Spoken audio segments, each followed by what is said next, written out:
Hello everyone, I am संदेश sir. जैसा कि आप लोगों को पता, आज हम लोगों का टॉपिक नेक्स्ट है सार्डियन।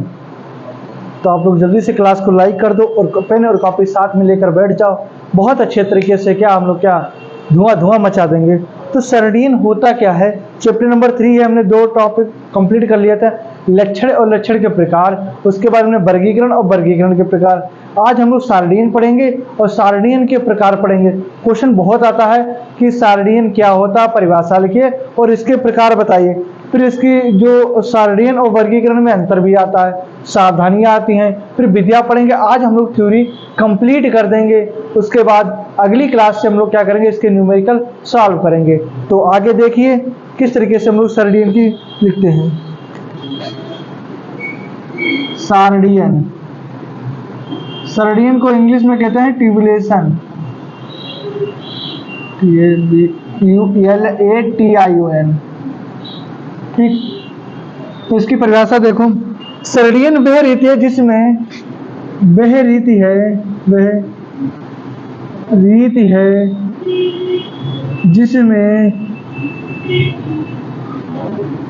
जिसमें संख्यात्मक सामग्री को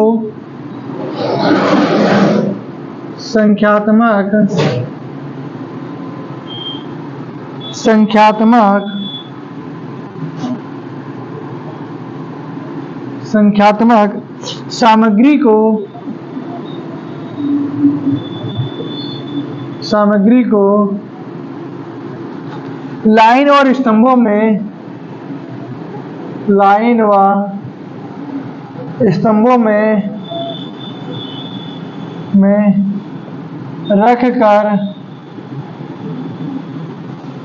स्तंभों में रखकर सरलतापूर्वक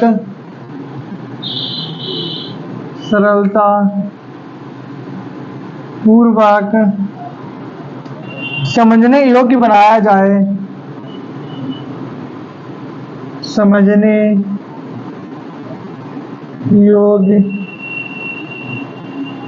बनाया जाए, जिससे इस समस्या का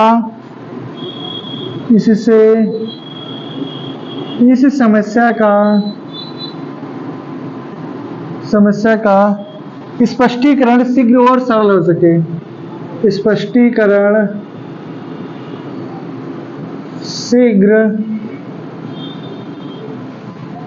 सरल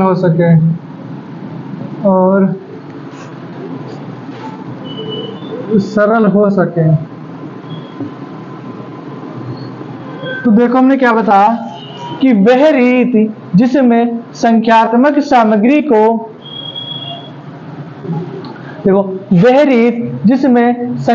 सामग्री को लाइन और स्तंभों में रखकर सरलतापूर्वक समझने योग्य बनाया जाए। मतलब उनको सही तरीके से हम लोग क्या कर सके, समझ सके। इससे समस्या का स्पष्टीकरण शीघ्र और सरल हो सके। ठीक, ये तो हो गया कि हमारी सार्डियन की परिभाषा। अब सार्डियन के लाभ क्या होते हैं? ठीक, लाभ, इसके लाभ। तो लाभ देखिए आप लोग कितने अच्छे तरीके से, और क्लास को लाइक भी करते रहे। आप लोग मुझे इतनी मेहनत करते हैं बस, लेकिन आप लोग क्लास को लाइक नहीं करते हैं, पता नहीं क्यों। आप लोगों को पता है कि अभी तक किसी ने भी BSc agriculture 3rd semester book की सोल्यूशन नहीं किया है, वो भी थ्योरी पार्ट का। इसमें आपको लोग पता है कितनी मेहनत करनी पड़ती है।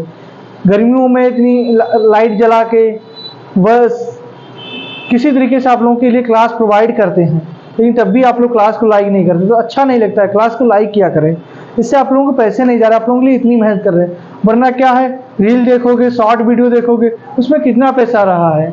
लेकिन एक टीचर है कि क्या है कि बच्चों को अच्छी एजुकेशन देने के लिए, है ना, हम तुम लोगों को अच्छी एजुकेशन प्रोवाइड करना चाहते हैं। बस आप लोगों को थोड़ा सा प्यार से कि लाइक कर दो, शेयर कर दो, बाकी मुझे कुछ नहीं चाहिए आप लोगों से। सार्डियन के लाभ क्या क्या होते हैं? तो इसमें क्या होता है, इसमें जटिल आंकड़ों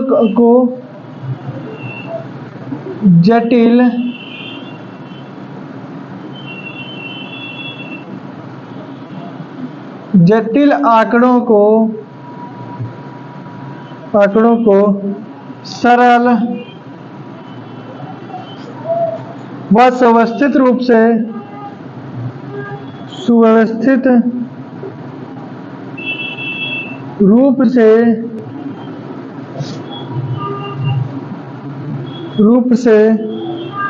रूप में प्रदर्शित क्या कर सके, रूप में प्रदर्शित किए जाने के कारण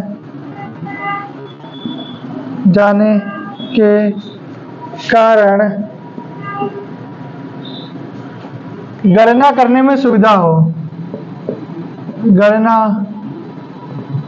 करने में सुविधा हो। वेरी गुड, समझ में आया कि जटिल आंकड़ों को सरल और सुव्यवस्थित करने के लिए क्या रूप में प्रदर्शित किए जाने के कारण क्या होती है, सुविधा होती है। ठीक, नंबर 2, 2 लाभ लिख लोगे बहुत हो जाएगा ना।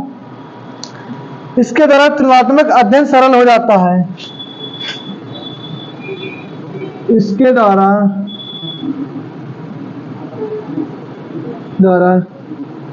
तुलनात्मक अध्ययन सरल हो जाता है।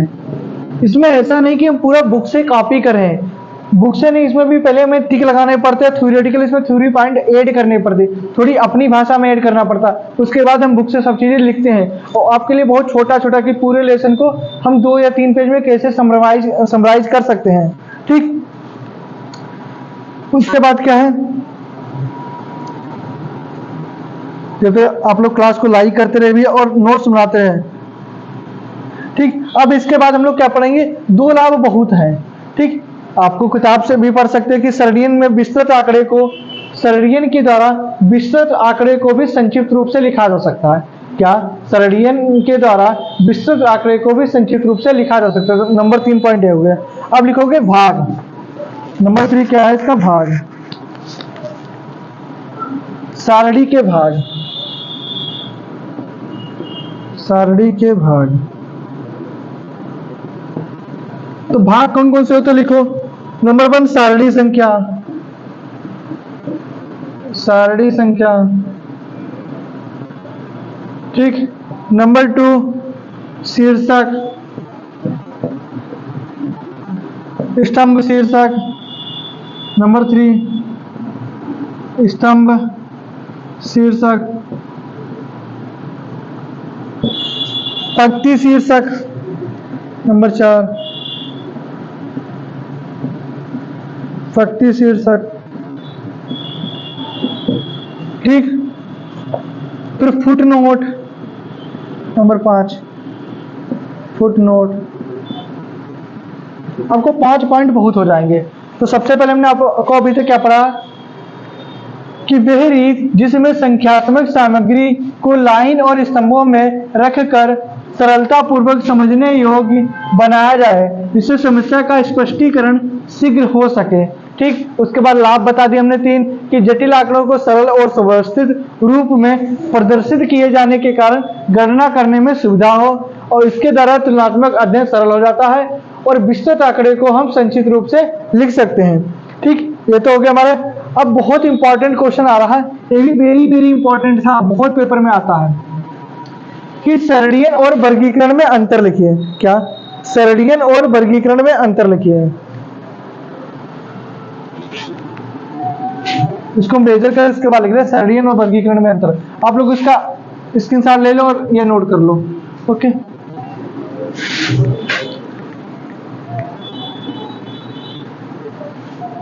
डिफरेंस। आप लोग क्लास को शेयर कर दिया करो भाई, इतनी मेहनत कर रहे हैं, जब आपके लिए शेयर नहीं करोगे फिर क्लास बनाने का मन नहीं करता कि हम आपके लिए इतनी मेहनत क्यों करें, जो आप लोग मेरे लिए नहीं मेहनत कर। सार्डियन तथा वर्गीकरण में अंतर, सार्डियन तथा वर्गीकरण में अंतर।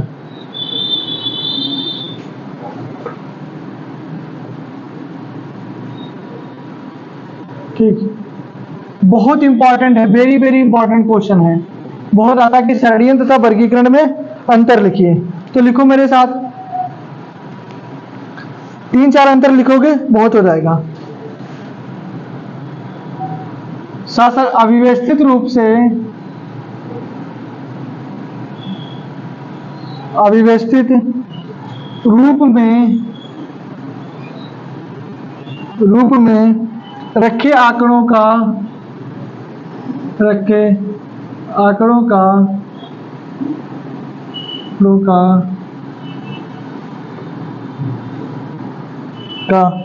वर्गीकरण होता है।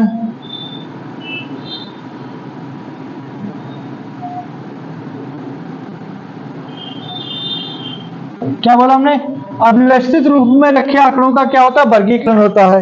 अब सर्डियन में क्या है? और बाद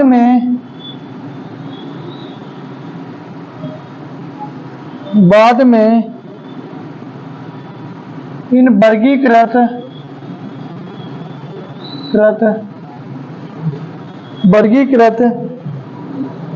आंकड़ों का सरणीयन किया जाता है। वर्गीकृत आंकड़ों का सरणीयन किया जाता है। सरणीयन किया जाता है। तो सबसे पहले हमने क्या बता? अव्यवस्थित रूप में रखे आंकड़ों का तो वर्गीकरण होता है और बाद में इन वर्गीकृत आंकड़ों का क्या होता है? सरणीयन किया जाता है। सरणीयन वर्गीकरण के बाद की प्रक्रिया है। तो नंबर 2 लिख सकते हो, वर्गीकरण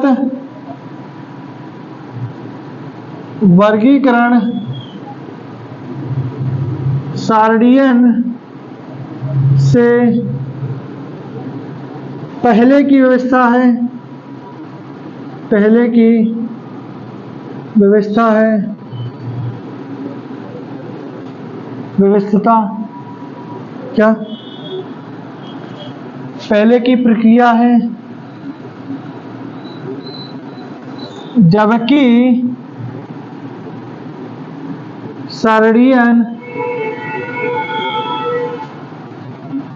सरणीयन बाद की प्रक्रिया है।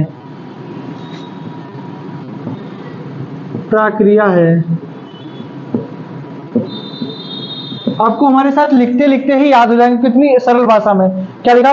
वर्गीकरण सरणीयन से पहले की प्रक्रिया है, जबकि सरणीयन बाद की प्रक्रिया। किसके बाद की? वर्गीकरण के बाद की प्रक्रिया है। ठीक। नंबर 3 लिखोगे, वर्गीकरण में आंकड़ों को वर्गों तथा उपवर्गों में विभाजित किया जाता है। वर्गीकरण आंकड़ों को वर्गों तथा उपवर्गों में किया जाता है,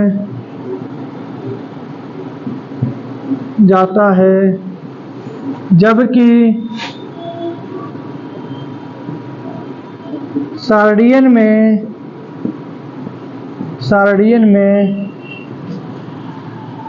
में शीर्षकों और उपशीर्षकों के अंदर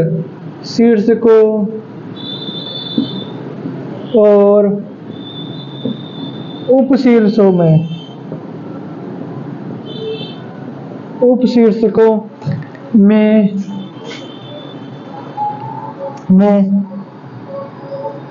प्रस्तुत किया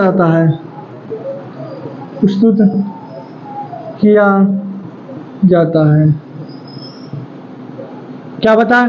वर्गीकरण आंकड़ों को वर्गों और उपवर्गों में विभाजित किया जाता है, जबकि सरणीयन में शीर्षकों और उपशीर्षकों के अंतर्गत प्रस्तुत किया जाता है। ठीक। नंबर लास्ट है, 4 पॉइंट बहुत आएंगे, 2 नंबर में आएगा तो आप लिख सकते हो। ठीक। अगर ज्यादा आएगा तो आप किताब से नोट कर सकते हो, आपको बस समझ में आनी चाहिए चीजें। 2 नंबर से ऊपर का नहीं आएगा।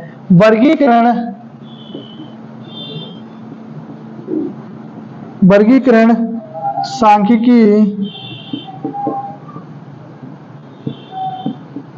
सांख्यिकी विश्लेषण की विधि है।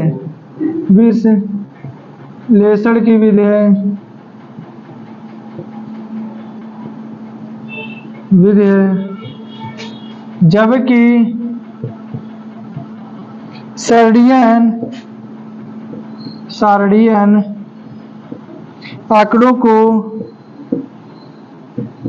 आंकड़ों को के प्रस्तुतिकरण की है, इसकी प्रस्तुतिकरण की विधि है।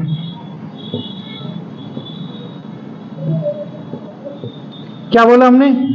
आप चारों पॉइंट नोट करना कि अव्यवस्थित रूप में रखे आंकड़ों का तो वर्गीकरण होता है और बाद में इन वर्गीकृत आंकड़ों का तो सरलीकरण किया जाता है। नंबर 2, वर्गीकरण सरलीकरण से पहले की व्यवस्था है और सरलीकरण वर्गीकरण की बाद की प्रक्रिया है।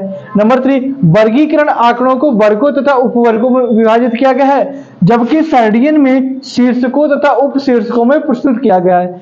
वर्गीकरण सांख्यिकी विश्लेषण की विधि है। क्या है? वर्गीकरण सांख्यिकी विश्लेषण की विधि है, जबकि सरलीकरण आंकड़ों के प्रस्तुतिकरण की विधि है। क्या है?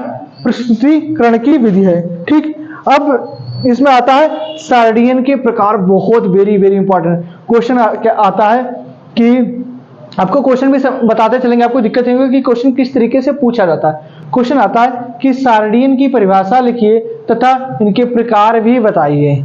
ठीक, और 10 नंबर में आएगा तो अंतर भी पूछ लेता है एक साथ तीनों चीजों को मिला के। तो आप लोग इसको नोट कर लो, उसके बाद हम लोग किस में आ जाएंगे? सरलीकरण के प्रकार। बहुत इंपॉर्टेंट टॉपिक चला यहाँ से। इस चैप्टर से आपके पेपर में 10 नंबर पक्के हैं अभी, और न्यूमेरिकल से एक क्वेश्चन बहुत ज्यादा आता है। तो आप ऐसा थ्योरी को ऐसा मत समझना। अगर ऐसा होता कि थ्योरी इंपॉर्टेंट नहीं होती तो हम नहीं कराते, इतनी मेहनत नहीं करते आप लोगों के साथ, है ना। तो हमें क्या करना है? थ्योरेटिकल पार्ट को ज्यादा मेहनत करनी है। बस आप लोग क्लास को लाइक करते रहे, शेयर करते रहिए। ओके, तुम्हें देखा तो मैंने जाना सनम, प्यार होता है दीवाना सनम। ओके, बीच बीच में बातें भी होनी चाहिए। आप लोगों को लगता है ना यहाँ पर ऐसा कोई बच्चा नहीं बैठा, अकेले वीडियो रिकॉर्ड करनी होती है, तो आपको मुझे किससे बात करनी? आपसे बात करनी, और कैमरे को देख के हंसी नहीं आती है ना, लेकिन तब भी हम हंसते हैं। बस आपके आप लोग क्लास बोरिंग नहीं लगनी चाहिए। बस आप लोग क्लास को लाइक करते रहिए। अब क्या हमारे सरलीकरण के प्रकार, टाइप्स ऑफ या काइंड ऑफ ट्यूबुलेशन, सरलीकरण के भेद या प्रकार, भेद या प्रकार ने कहते हैं काइंड ऑफ ट्यूबुलेशन, ठीक। अब इसके 3 प्रकार के होते हैं। एक होता है साधारण या एक गुण सरलीकरण, मतलब सिंपल का मतलब होता है इसमें एक गुणों का ही अध्ययन किया जाता है। मतलब उनके क्या होता है, हम किसी की व्यक्ति की अगर हम बुलंदशहर डिस्ट्रिक्ट किया है तो बुलंदशहर डिस्ट्रिक्ट की हम क्या करेंगे, खाली में जनसंख्या से मतलब है, ये नहीं पता कितने मेल है कितने फीमेल है, कितने शिक्षित है कितने अशिक्षित है, कितने बॉय है कितने गर्ल है, खाली हमें क्या करने है बुलंदशहर की पॉपुलेशन से मतलब है। ठीक, तो इसके कितने प्रकार के होते हैं? 3 प्रकार के होते हैं। तो नंबर 1 लिखो, नंबर 1 साधारण या एक गुण सरलीकरण। आप इंग्लिश में याद रखोगे तो कोई दिक्कत नहीं होगी। सिंगल ट्यूबुलेशन, सिंगल ट्यूबुलेशन, ठीक। इसकी परिभाषा बहुत आती है और इसका उदाहरण सहित लिखना पड़ता है कि किस तरीके से। तो आप लिखते जाओ बस मेरे साथ, आपको बहुत अच्छे तरीके से सब चीज समझ में आएगी, है ना। तो लिखो, इस प्रकार के सरलीकरण में केवल एक पदों का ही अध्ययन किया जाता है। इस प्रकार की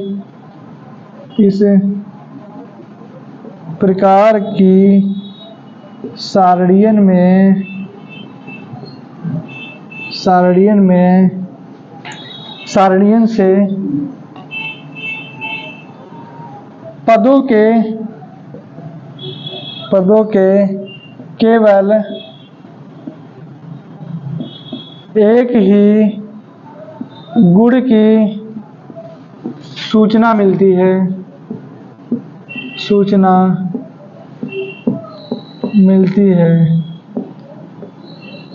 जैसे उत्तर प्रदेश की जनसंख्या को, जैसे यूपी की जनसंख्या को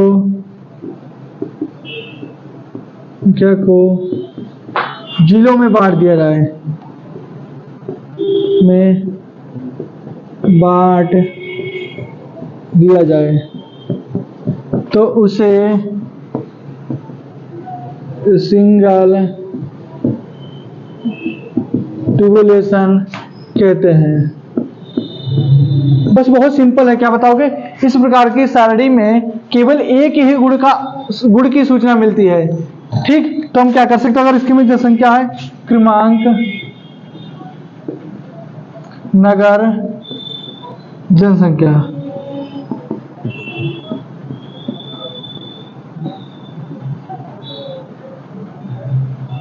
जैसे 1 2 3 4 5 हमने जनसंख्या ले लिया। कानपुर, बुलंदशहर, मेरठ, हापुड़, लखीमपुर। ठीक, तो इसकी क्या हमें पता चल रही है? खाली एक जनसंख्या से पता चल रहा है। क्या कर रहा है? हमने क्या बताया? इस प्रकार की सारणी से पदों के केवल एक ही गुण का अध्ययन किया जा सकता है, मतलब जानकारी मिलती है। जैसे यूपी की जनसंख्या को हमने क्या जिलों में बांट दिया गया है। ठीक, तो जैसा कि नाम से ही हाजिर है कि एक गुण मतलब एक ही गुण का अध्ययन कर सकते हैं। हमने जो बताया था सारणियन के प्रकार में 4 होते हैं, एकल, मतलब सिंगल, डबल और ट्रिपल, फिर बहुगुण। बहुगुण में बहुत सारा, तो आपको सब चीजें लिखाएंगे। अब इसके बाद नंबर 2 लिखोगे डबल ट्यूबुलेशन। डबल,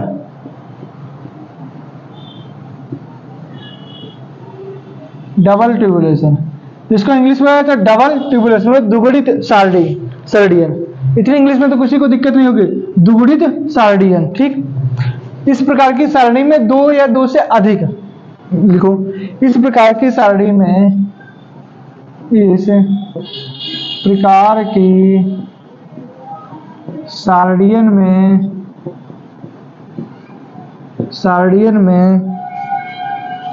सार्डियन से संख्यात्मक सामग्री के दो एक दूसरे के पर आश्रित गुणों का ज्ञान होता है। गुणों का ज्ञान होता है। जैसे, क्योंकि हम लोग यूपी के हैं तो यूपी को लेंगे। जैसे उत्तर प्रदेश की जनसंख्या को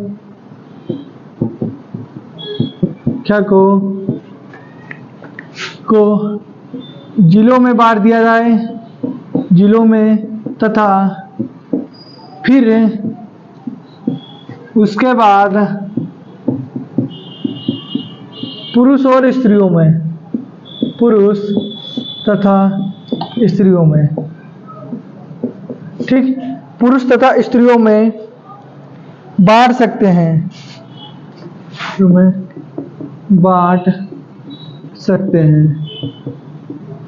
बांट सकते हैं।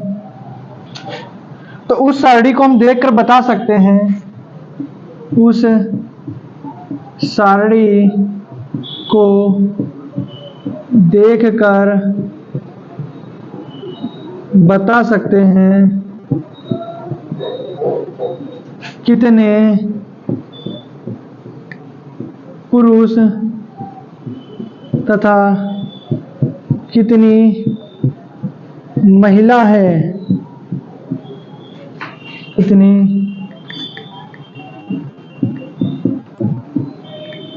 महिला है, तो उसे डबल सार्डियन कहते हैं। क्या बताएं?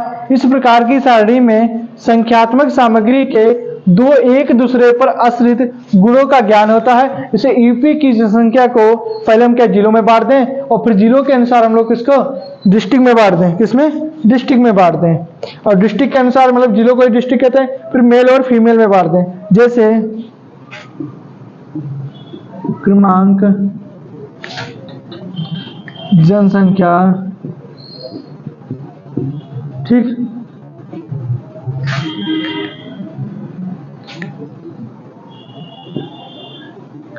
पुरुष महिला, ठीक, पुरुष महिला और योग।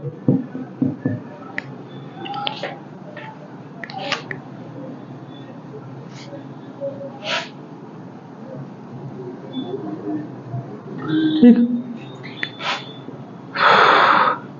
अब देखो जैसे सपोज डेट हमने मान लिया कि कानपुर है, कानपुर, बुलंदशहर, हापुड़, XYZ। तो इसमें इतने पुरुष हैं, इतनी महिला है, इतना कुल योग है। इसमें इतने पुरुष हैं, इतनी महिला है, इतने योग हैं। इतने पुरुष हैं, इतनी महिला है, इतने योग है। तो इस तरीके से हम पता कर सकते हैं कि बुलंदशहर में कितनी महिला और कितने पुरुष हैं इस सारणी को। और कोई अगर हमसे योग पूछे तब भी हम बता सकते हैं कि कानपुर में कितनी महिला और कितने पुरुष हैं और टोटल कितने हैं। तो इसको हम लोग कहते हैं डबल सार्डियन कहते हैं। ठीक, तो हमने दो पढ़ लिए, क्या पढ़ लिए, एकल गुण सार्डियन और डबल। इसमें बोला इस प्रकार की सारणी में केवल पदों के एक गुण का अध्ययन होता है, इसमें दो गुणों का अध्ययन होता है। जैसे हम एक स्टेट को जिलों में डिवाइड करते हैं, डिस्ट्रिक्ट में, और डिस्ट्रिक्टों को क्या मेल और फीमेल में डिवाइड करते हैं। उसके बाद हम लोग क्या करेंगे, अब त्रिगुण में क्या होगा कि पुरुष को जो हो गए हमारे, उनको हम अलग अलग पार्ट, क्या एजुकेटेड और अनएजुकेटेड पर्सन में भी डिवाइड कर देंगे। तो उसमें क्या तीन लोगों का भी हमारा हो जाएगा। ठीक, तो आप लोग जल्दी से इसका स्क्रीनशॉट ले लो। उसके बाद हम लोग क्या चलेंगे, थर्ड टाइप पे चलेंगे। ओके, जल्दी से स्क्रीनशॉट ले लिया होगा आप लोगों ने, आशा करते हैं। बस आप लोग क्लास को शेयर करते रहिए। अब हमारी है त्रिगुण सारणी। क्या, त्रिगुण सारणी। तो लिखो, इस प्रकार की सारणी से, इस प्रकार की सारणी से संख्यात्मक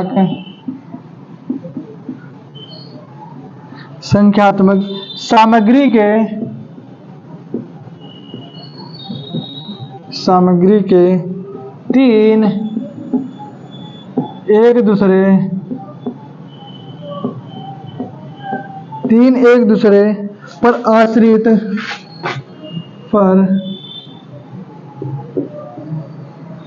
दूसरे पर आश्रित गुणों की सूचना प्राप्त होती है।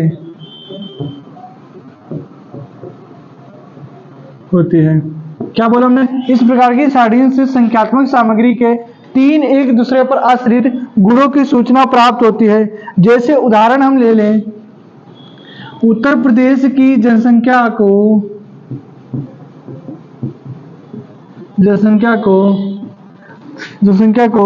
पहले जिलों के अनुसार बांटेंगे, जिलों के अनुसार तथा उसके बाद ये परिभाषा हम अपने पास से बना रहे हैं, बस तरीका यही है। उसके बाद पुरुष तथा महिला में बांट देते हैं।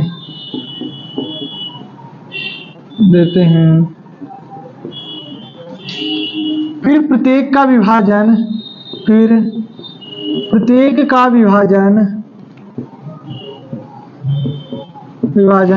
शिक्षित और अशिक्षित,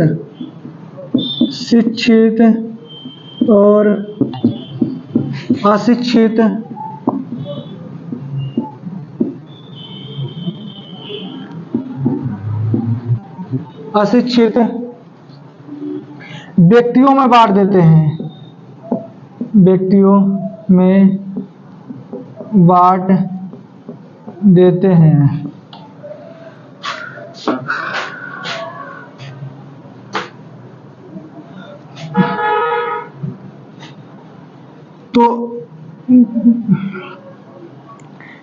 तो इस प्रकार की सारणी को, इस प्रकार की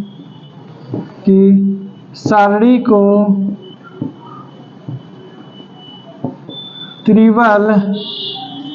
ट्रिबुलेशन कहते हैं। एग्जाम्पल से आप लोग समझो।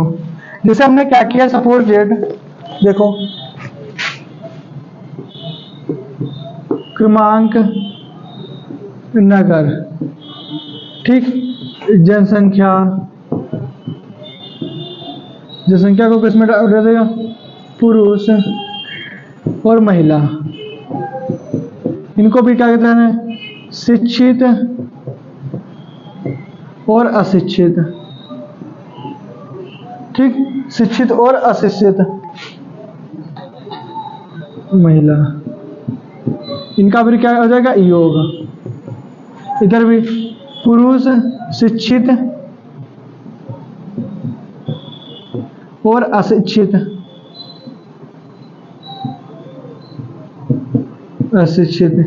योग, फिर क्या जाए, कुल। मतलब कितने पुरुष हैं, तो आपको अगर सारणी को बनाने को दे दिया जाए, कुल,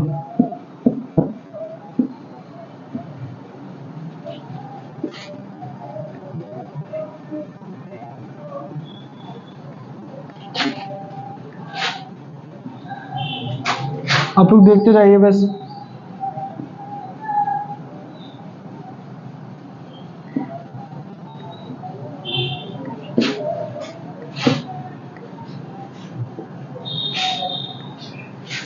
आप लोगों को बहुत अच्छे तरीके से समझ में आएगी सब चीजें। हमने क्या किया, हमने सबसे पहले कि कोई एक क्या ले लिया हमने, क्रमांक, ये तो होगा क्रमांक 1 2 3 4 5, 5 हमने क्या ले लिए हैं, कोई 5 हमने क्या ले लिए, कोई नगर ले लिए। जैसे हमने सबसे पहले ले लिया बुलंदशहर, क्या ले लिया, बुलंदशहर। अब बुलंदशहर में हमने क्या कह दिया, पुरुष और स्त्रियों को, मान लो कुछ शिक्षित है कुछ अशिक्षित है, ये कितना होगा, कुल योग हो गया। और हमसे कोई पूछे बुलंदशहर में कितने पुरुष हैं, तो हम बता देंगे कितने पुरुष हैं। और हमसे कोई और पूछे कि बुलंदशहर में कितने पढ़े लिखे हैं, ये भी बता देंगे, कितने अशिक्षित हैं, ये भी बता देंगे। फिर हमसे पूछे कि बुलंदशहर में टोटल जनसंख्या कितनी है, तो टोटल अगर हम कोई जनसंख्या पूछता तब भी हम बता देंगे क्या। फिर हमसे कोई पूछे महिला कितनी है, तो हम बताएंगे महिला कितनी है। हमसे कोई महिला कितनी शिक्षित है, कितनी अशिक्षित है, तो हम ये भी देखकर बता देंगे कितनी अशिक्षित है और कितनी अशिक्षित है बुलंदशहर की महिला।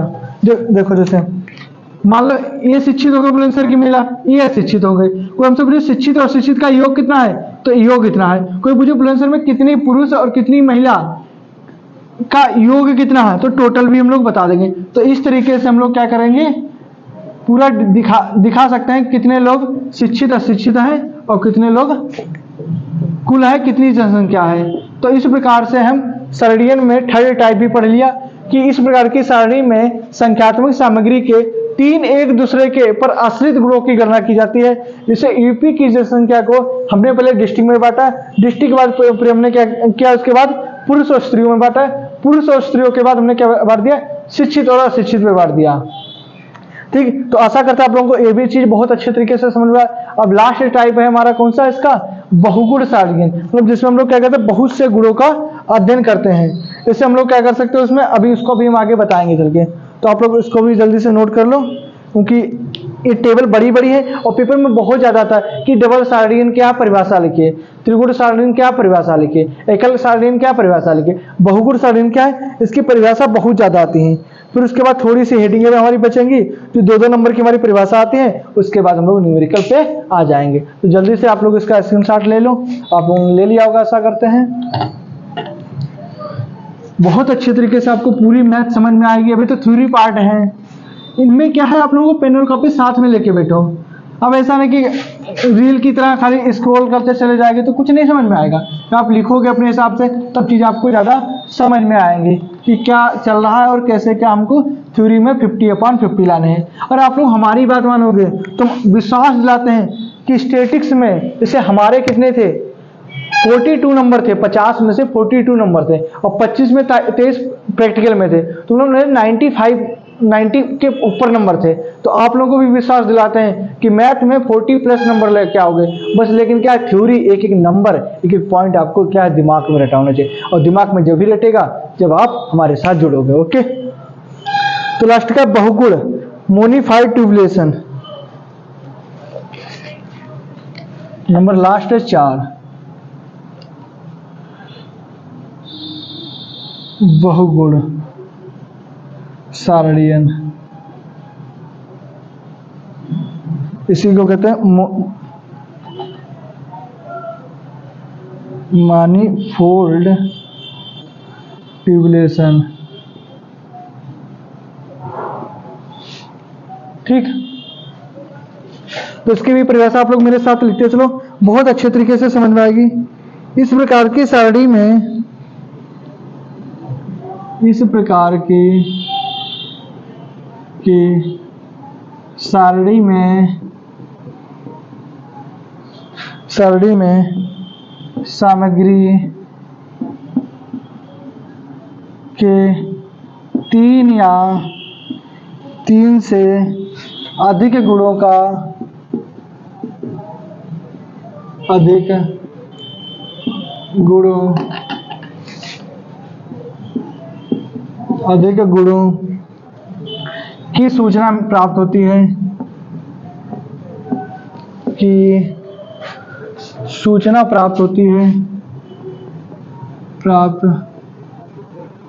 है, जैसे उदाहरण समझो, कहते नहीं कि आप उनको कैसे पता चलता कि गांव में कितने पुरुष हैं, कितने स्त्री हैं, पुरुष में कितने बच्चे हैं, कितने लड़कियां हैं, तो हम क्या सारणी में डिवाइड करते जाते हैं, कितने मुस्लिम हैं, कितने हिंदू हैं, कितने सिख हैं, कितने ईसाई हैं, तो इस तरीके से भी हम लोग पता कर सकते हैं। अभी आगे देखते रहना, जैसे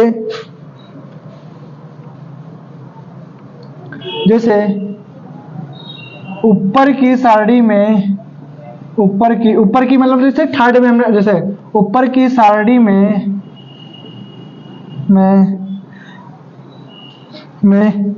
अलग अलग नगरों को अलग अलग नगरों में शिक्षित और अशिक्षित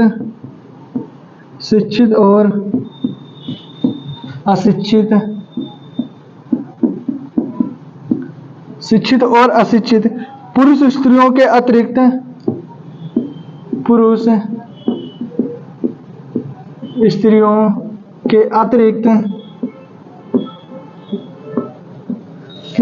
के अतिरिक्त हम प्रत्येक अंतिम विभाजन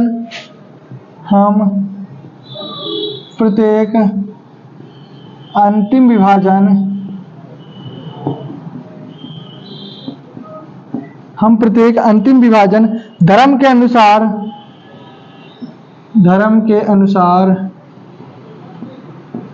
जैसे हिंदू मुसलमान अन्य धर्म, हिंदू मुसलमान सिख, हिंदू मुसलमान, ठीक, आदि धर्मों में बांट सकते हैं,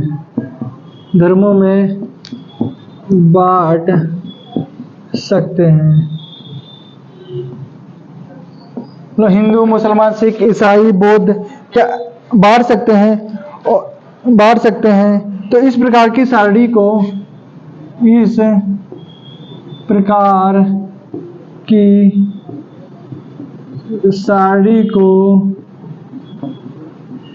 मोनिफोल्ड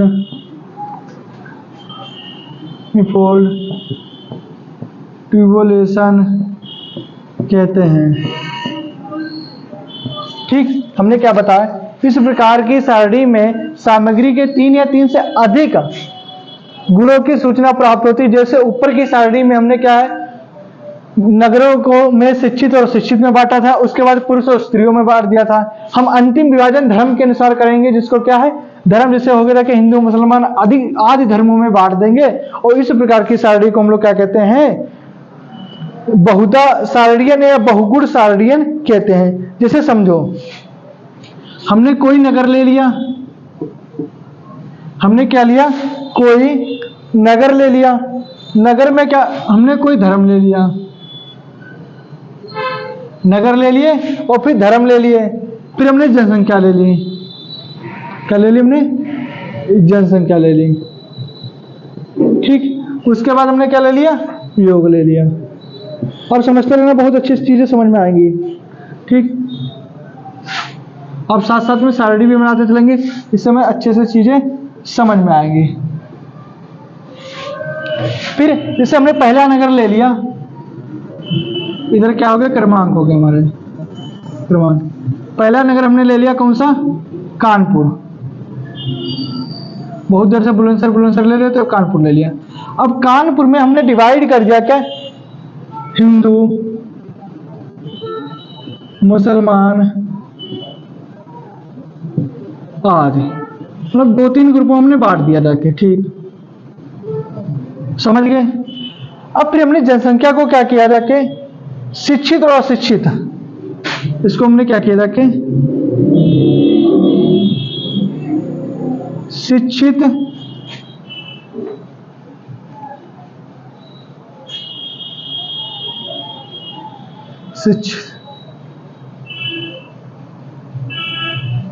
शिक्षित और अशिक्षित। उसके बाद क्या कर दिया? योग कर दिया। आप समझते रहना, बहुत चीज अच्छी चीजें समझ में आएंगी। शिक्षित, अशिक्षित और योग। फिर उसके बाद शिक्षित, अशिक्षित, योग। ठीक, उसके बाद करेंगे जाके शिक्षित, अशिक्षित, योग, शिक्षित, अशिक्षित, योग, फिर शिक्षित, अशिक्षित, योग। मतलब कितने? शिक्षित, अशिक्षित,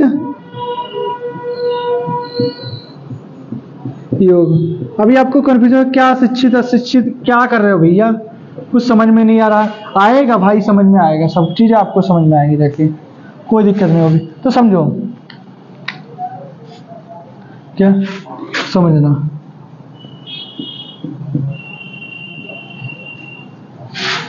जैसे हमारे पास कानपुर है, कानपुर में हमारे पास कोई क्या है? हमने देखा कानपुर में धर्म हिंदू कितने लोग हैं, तो हिंदू को हमने पहले किस में डाला? शिक्षित में। जनसंख्या किसी शिक्षित है, अशिक्षित है। एक किसको हमने क्या है? हमने पहले किस में डाला था? मेल और फीमेल में बांटा था, पुरुष और महिला। एक इसमें पुरुष हो गए और ये महिला हो गए। ठीक, ये तो चीज हम पहले ही बांट चुके थे ना, ये तो चीज हम पहले ही बांट चुके थे। तो पुरुष को हमने, जनसंख्या कैसी थी? पुरुष थी। पुरुष में कितने शिक्षित हैं, कितने अशिक्षित हैं, और योग कर दिया। ठीक, आ गया हमारे पास में। फिर देखा महिला में कितनी शिक्षित है, कितनी अशिक्षित है, योग कर दिया। अगर अब हमसे पूछे हिंदू में कि यहाँ पर शिक्षित कितने हैं? पुरुष, तो बता देंगे। कितनी महिला, कितने अशिक्षित, कितने पुरुष, तो बता देंगे। हमसे पूछे शिक्षित और शिक्षित पुरुषों का योग कितना है, तब भी बता देंगे। फिर हमसे पूछे कोई शिक्षित महिला कितनी है, तो बता देंगे। अशिक्षित महिला कितनी है, तो बता देंगे। महिलाओं का योग पूछे तो बता देंगे। फिर हमसे पूछे शिक्षित पुरुष और महिला कितने हैं, तो हम बता देंगे। फिर हमसे पूछे अशिक्षित पुरुष और महिला कितने हैं, तो हम बता देंगे। फिर हमसे टोटल योग हिंदू का पूछे तो हम बता देंगे। तो इस तरीके से हमने क्या किया? सबका बता देंगे। उसके बाद हमने ले लिया बुलंदशहर। इस प्रकार से हम इसमें भी क्या कर देंगे?